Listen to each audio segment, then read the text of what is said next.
Na Prever FM, você começa o dia bem informado. Entrevista. Agora 7h29 desta segunda-feira, dia 14 de outubro de 2024. Gente, a atividade física é fundamental, né? Fundamental. Às vezes você deixa de lado, mas é importante que você se mexa realmente, né? Faça uma atividade física, meia hora por dia, alguma coisa assim. Eu estou falando isso, né? E eu estou realmente devendo uma atividade física para mim mesmo. Eu não vou nem falar nada porque eu estou devendo mais do que você. Se não tivesse a escada aqui na rádio, raramente eu faria. Mas eu sou uma exceção. Porque Meu exercício é voltar para casa andando. Mas a gente fica contente vindo aqui para a rádio de manhã, 5h20 da manhã mais ou menos, que academias já estão funcionando, já estão abertas, pessoal correndo, pessoal andando de bicicleta, o pessoal tem se movimentado realmente, né? E a gente convidou o doutor Rodrigo Gibim, que é um cirurgião vascular e especializado em medicina do esporte, para falar toda semana com a gente a respeito de um assunto muito importante. Mexa-se com saúde. Doutor Rodrigo, satisfação em tê-lo aqui mais uma vez. Bom dia. Bom dia a todos os ouvintes. Eu que agradeço o convite novamente.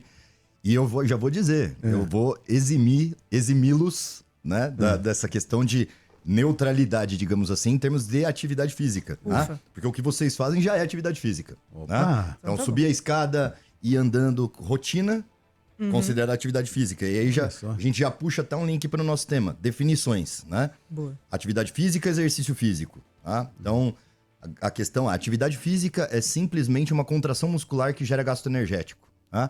Então, quando a gente fala de insuficiência de atividade física, a gente está falando da postura sentada no sofá, controle remoto, aquelas coisas que a gente discutiu na outra oportunidade, das facilidades tecnológicas do dia a dia que eximem o nosso gasto energético. Tá? Então, esse comportamento próprio de buscar movimentar você poderia ir de carro, ter uma bizinha, ter alguma coisa para facilitar o seu transporte. Não, vou andando. Isso é uma mudança significativa. Você podia, eventualmente, se tivesse elevador, optar pelo elevador. E subir escada é uma iniciativa. Então, isso considerado atividade física, diferente de exercício físico. Tá. Que aí a atividade física precisa ser estruturada com algum objetivo a mais. Se eu subir a escada e falar, tá pago, tá errado. Vale mais. Mas tem que postar no Instagram, senão Não, tem que ter fotinho. É impressionante. Às vezes a pessoa dá uma miguelada lá, né? Fato. Que essa é uma postura, né? Não, como também nós já falamos, não é o fato de se matricular ou de ter o compromisso em ir, né? É o que é feito, o que é executado, o compromisso em fazer. Né? Muito das pessoas que atribuem uma certa dificuldade de ganhos, ela não tem a autocrítica de ver qual é a postura dela frente ao exercício físico. Né? Então, o exercício físico, obviamente, ele tem todos esses benefícios, o resultado final é bem-estar, mas o momento de desafio, ele é desafiador. Desafiador para o organismo, desafiador para o metabolismo, ele tira a gente dessa zona de conforto, então, obviamente, ele é desconfortável. Então, se eu executo uma atividade com essa finalidade de um objetivo, seja ele estético, seja ele performático, eu tenho que presumir o desconforto. Né? Se eu estou na minha zona de conforto, ele não está sendo suficiente. Né? Ou eu equilibrei, eu já me condicionei. E aí eu preciso do próximo passo para ele continuar sendo eficiente. Já nessa linha, aquela frase lá do no pain, no gain, ou sem dor, sem ganho. Sem dor, sem ganho. É mito? É verdade? O que você fala sobre isso? Digamos que é uma frase que está démodé. Essa é uma frase que foi muito aplicada no contexto da musculação, não do exercício físico, né? Do treinamento de força. Então era aquela ideia de que eu preciso embutido nisso, né? Eu preciso induzir uma lesão muscular para que eu tenha o processo de hipertrofia, adaptação, que eu tenha ganho de massa muscular. Tá? Hoje a gente sabe que, por alguns estudos mais profundos assim, do que acontece em resposta muscular, que boa parte desse inchaço que acontece com o exercício, dessa dor induzida pelo exercício, na musculação, é meio que, entre aspas, um efeito colateral do treinamento. Tá? Então, pode ser, inclusive, uma ideia de talvez ter havido algum exagero no treinamento. Então, boa parte é inchaço, boa parte é uma lesão que não deveria acontecer. Tá? Então, não é que tenha que ter dor, não é que tenha que sentir depois, não é que tenha que inchar para pegar. Tá?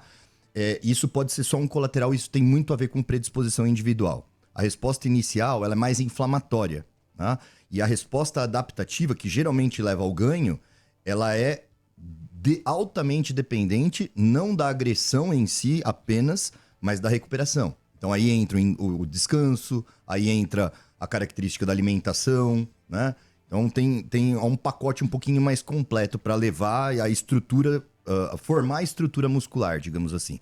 Então tem um quê de verdade, porque precisa do desconforto, mas tem um quê de exagero também, né? Então não é aquela necessidade de ficar dolorido, de sentir pegar, de ficar inchado, não precisa de ter necessariamente esse excesso de desconforto, digamos assim. A sociedade cobra muito das pessoas, por exemplo, né? Eu faço exercício físico para ficar legalzinho para postar nas redes sociais, né? Igual a maioria das pessoas posta, ou eu faço exercício físico para cuidar da minha saúde. A sociedade cobra muito, rotula muito as pessoas para fazer um exercício físico para ficar bem na foto?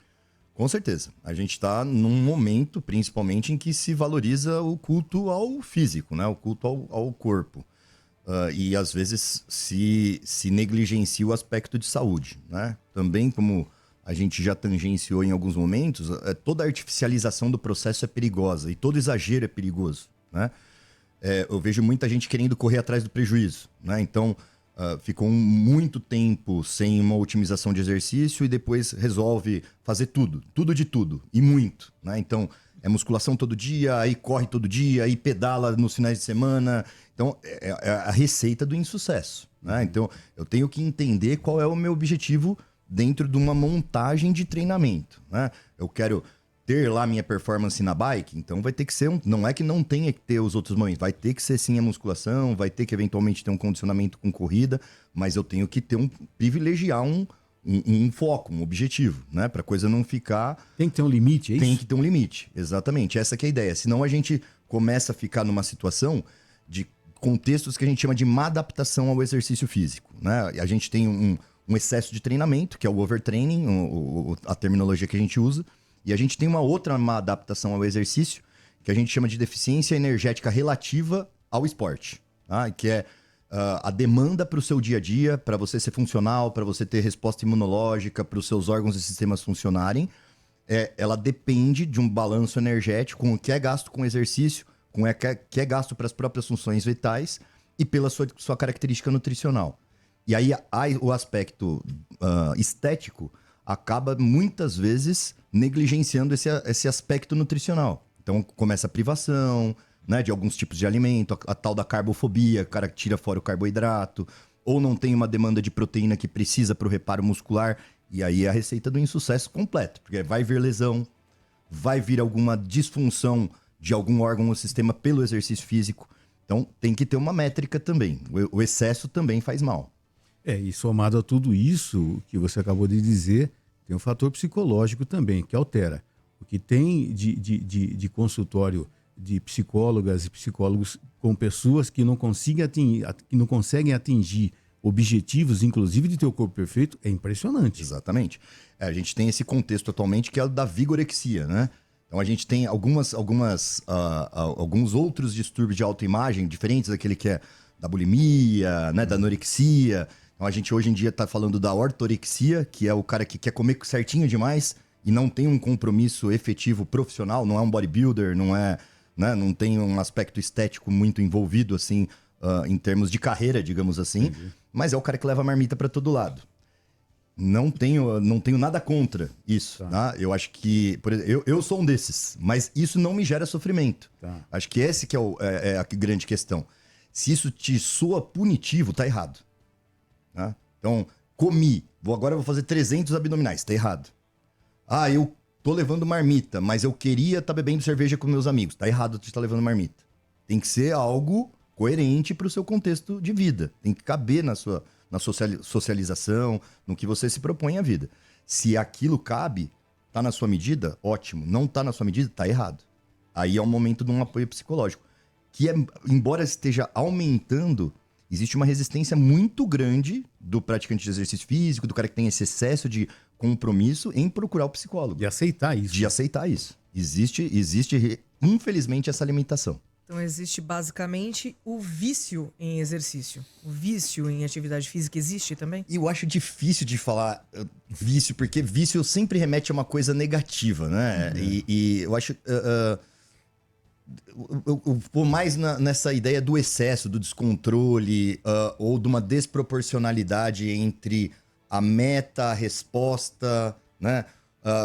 Óbvio que, como a gente está falando de situações estéticas, então tem muito oportunismo de todos os lados, inclusive dos profissionais envolvidos.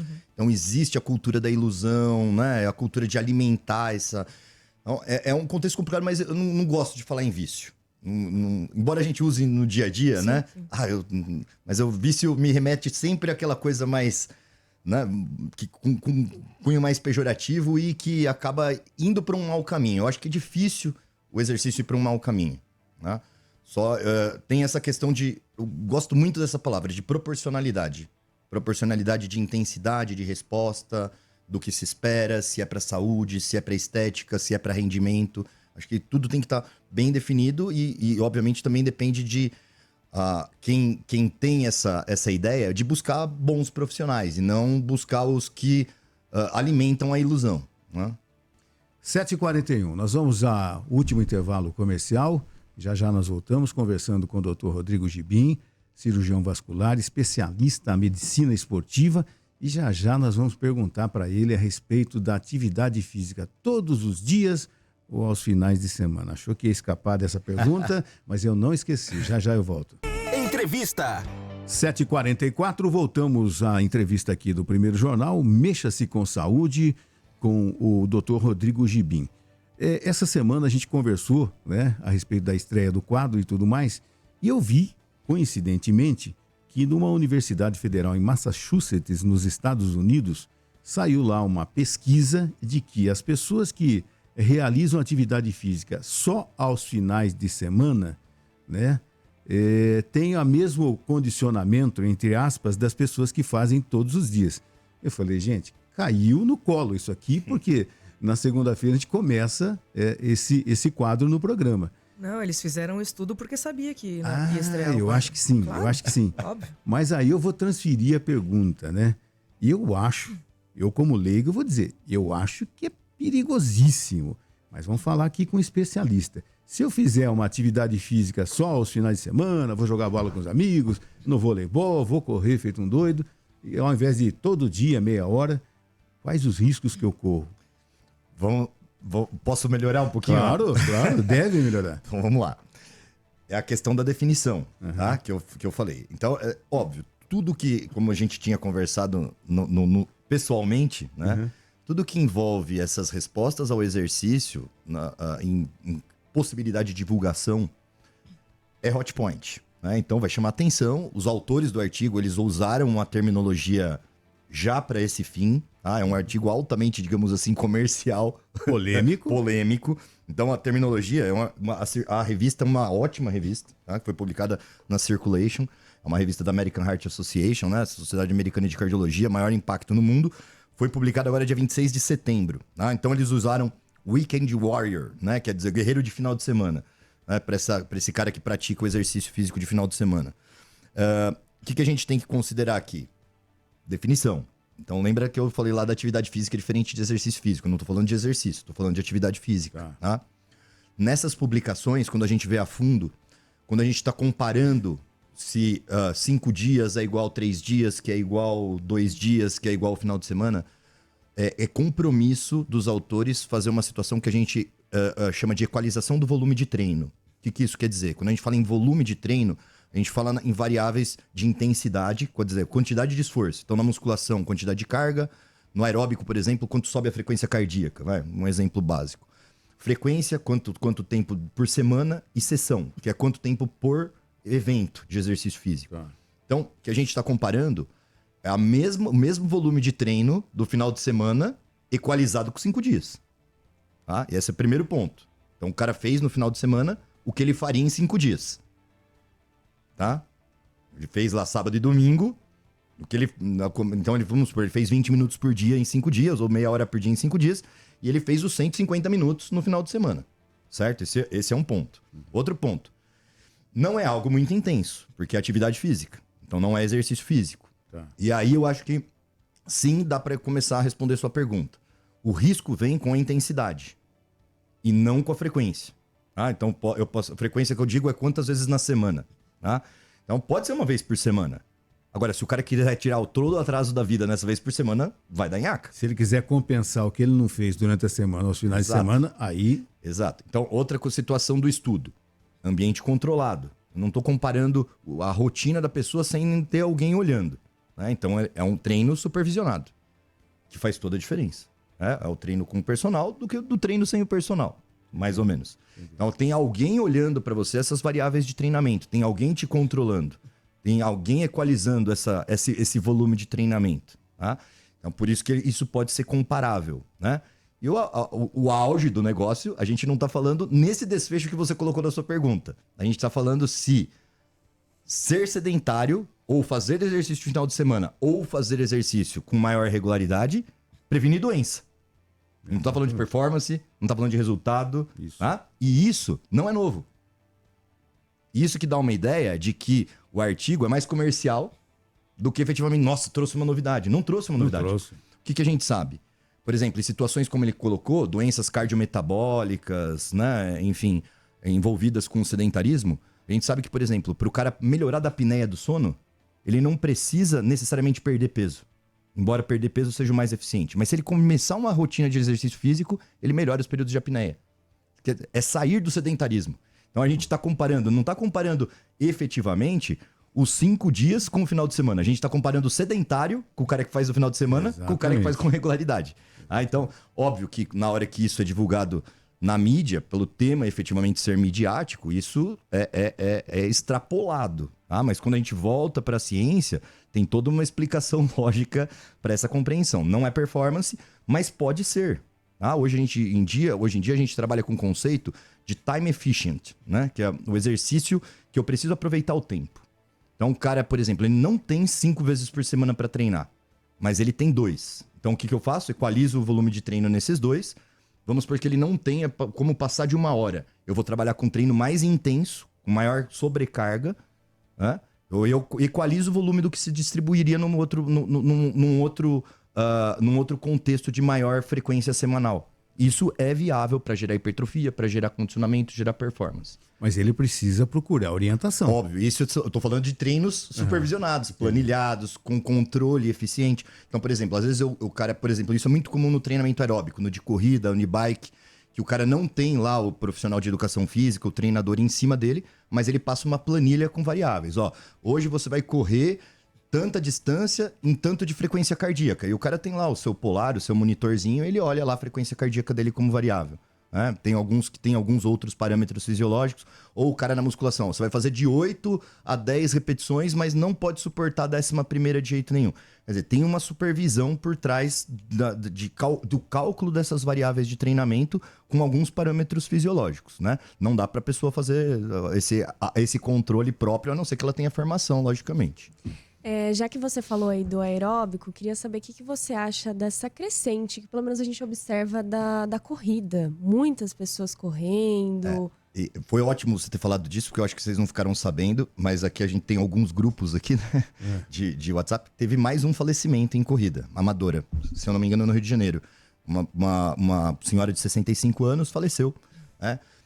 Eu acho ótimo como incentivo à prática do exercício físico, mas entra nessa situação da eventualidade. Né? Então, muita gente fala assim, eu vou fazer uma maratona, mas eu não tô preocupado com o tempo. Gente, maratona, 42 quilômetros. Mas eu vou andar um pouquinho. Não, são 42 quilômetros. Vai subir a montanha, né? Embaixo de sol, embaixo de, sabe? O que a gente tem que pensar no exercício físico em ambiente aberto é que a gente tem correntes de convecção, assim, a gente sua, tem condição climática, umidade do ar, né, quantidade de sol. Então, precisa de um condicionamento. Então, não dá para ser aventura. Né? Precisa de ter algum tipo de treinamento, algum tipo de preparo para aquela situação. Segurança para fazer. Exato. Desde calçado, de uma avaliação em saúde prévia. Não precisa ser com o médico do esporte, mas alguma avaliação cardiológica. Eu acho ótimo o contexto é muito favorável da corrida, né? Porque anima, tem aquele pré-corrida que tem som e todo mundo, vamos fazer alongamento, é bacana. Mas se você não se sente seguro para desenvolver um trecho que seja correndo, ande. Participe do evento, mas ande. Faça a sua caminhada habitual. Não dá para mudar de padrão, aproveitar, porque é empolgante, né? Então, o que a gente vê é que, geralmente, quando acontecem esses eventos, é a pessoa que ela vinha treinando num ritmo e aí se empolga com o contexto lá e fala, vou diminuir meu pace. E aí corre na velocidade da luz, é competitivo, né? Óbvio. Você vê, ixi, esse cara aqui, ó, tem um gordinho aqui do meu lado, eu vou passar ele. Aí vai na corrida, na subida e vai que vai. Isso é complicado, né? A competição, né, nesses eventos tem que ser você consigo mesmo dentro dos seus limites e, obviamente, com segurança em saúde. Então, acho que como incentivo, como trazer, como, por exemplo, incentivar a maior participação nos grupos de corrida, né? Que aqui na cidade a gente tem vários, acho ótimo, né? Mas que tenha esse grupo de corrida, que não seja aquele momento, vou começar ali, ou começa a treinar na semana da corrida. Isso eu acho extremamente perigoso. E é importante o seguinte, em Botucatu a gente tem inúmeras provas o ano todo, né? Ultimamente, debaixo de sol escaldante, temperaturas altíssimas e tudo mais, e aquela história, né? É próprio, eu acho que do ser humano, é competitivo. Você tá no farol, de repente o carro do lado começa a acelerar, você tá quietinho do nada, você acelera também. Você fala, pra quê, gente? Eu tô com o meu Corsinha 2012 aqui. Por que eu vou acelerar que o cara tá com um Camaro do lado? Né? Ele vai deixar você comendo poeira. Mas é competitivo. É impressionante. E ele, de repente ele fala, nunca participei de uma corrida. Maratona nem vou colocar aqui. Mas eu vou ganhar do gordinho ali. Impressionante. Impressionante. E nesse momento da corrida, que sinais o corpo dá que alguma coisa tá errada? A gente sempre fica preocupado com sensação de desfalecimento, né? Com a sensação de desmaio, assim, né? Tem aquela situação que você tem indício que isso vai acontecer. Podem ser diversas situações. O pessoal atribui muito, por exemplo, a hipoglicemia, desidratação. Pode ser tudo isso, tá? Mas não é o mais comum. O mais comum é para o ambiente estar em calor, para a pessoa não ser muito condicionada. Tem uma situação que a gente perde a inervação, principalmente das veias da perna, que chama desautonomia, tá? Então dilata o sangue ali nas veias da perna, em vez de voltar esse sangue para o coração, fica tudo meio parado lá e a pessoa vai ficando branca, vai encostando, vai se protegendo, aí geralmente, é bom falar isso até para condutas, né? Nesse momento, não enfia água na boca da pessoa, não enfia uma barrinha de proteína, açúcar, sal, pelo amor de Deus, nada disso. Eficiente, primeira coisa, levantar a perna da pessoa. Porque aí o sangue volta, passivamente, pela gravidade. Então, perna acima do nível da cabeça, deixa a cabeça lá encostada no chão, perna acima da cabeça. E como a gente tá falando de nervo, uma coisa que é bastante eficiente como complementar é apertar o tornozelo, que dói pra chuchu nessa hora. Então, você aperta o tornozelo com a perna pra cima, de repente a cor na boca volta, tá? Essa situação de preparo é uma situação mais frequente, que remete sim a uma gravidade, uma preocupação, porque se a pessoa não se der esse direito de se proteger e sentar e desacelerar, ela vai cair, ela vai desmaiar e vai acabar se machucando mais grave. Mas é menos grave do ponto de vista médico, tá? A situação que é muito ruim, que é, por exemplo, o que a gente vê nos jogadores de futebol que acabaram tendo evento, é quando não tem proteção. O cara desaba. Ele tá trocando o passo, de repente, cai pro lado. Aí lascou, tá? Isso a gente chama de síncope cardiovascular, ou síncope cardíaca, que na verdade é como se fosse uma morte súbita. Se ele voltar, o coração bater, é uma morte súbita revertida, mas é uma morte súbita, tá? Pode ser temporária, mas ele foi pra luz, rapidinho. Tá? Isso é um clássico de ou alteração cardíaca, da alteração estrutural do coração, ou arritmia. E se o jogador de futebol tem, imagina quem não treina, né? Exatamente, ou quem não passou por uma avaliação. E essa é uma outra situação. Isso é dinâmico. Ah, eu dei o exemplo da outra vez também, do Iniesta, altíssimo rendimento, jogador de seleção mundial, né? E o que aconteceu? Em um momento, na avaliação cardiológica dele, falou, fora, risco, entende? Então é dinâmico, às vezes aparece isso. O que a gente tem que considerar? O exercício, ele nunca é a causa da disfunção cardíaca, mas ele pode ser gatilho. Por isso que precisa ter segurança. Então pode estar lá um negócio quietinho, sem demanda. Na hora que você aumenta o esforço, ele pode ter um gatilho. Por isso que aí é interessante ter uma avaliação cardíaca, tá? Mas também é aquela situação, o exercício força o coração, sim, mas ele também treina o coração. Então, numa condição de segurança, quando o cara sabe que ele tem a disfunção, se ele não chegar no limite que atinge esse gatilho, ele vai melhorando, tá? Então, ele não tem que ser privado do exercício, mas ele tem que saber. Por isso que a avaliação pré-exercício é fundamental. Dr. Rodrigo Gibim, mexa-se com saúde. Muito obrigado mais uma vez e até a próxima segunda. Eu que agradeço, obrigado pela participação de todos aí. Espero que vocês gostem do quadro. Não, com certeza. FM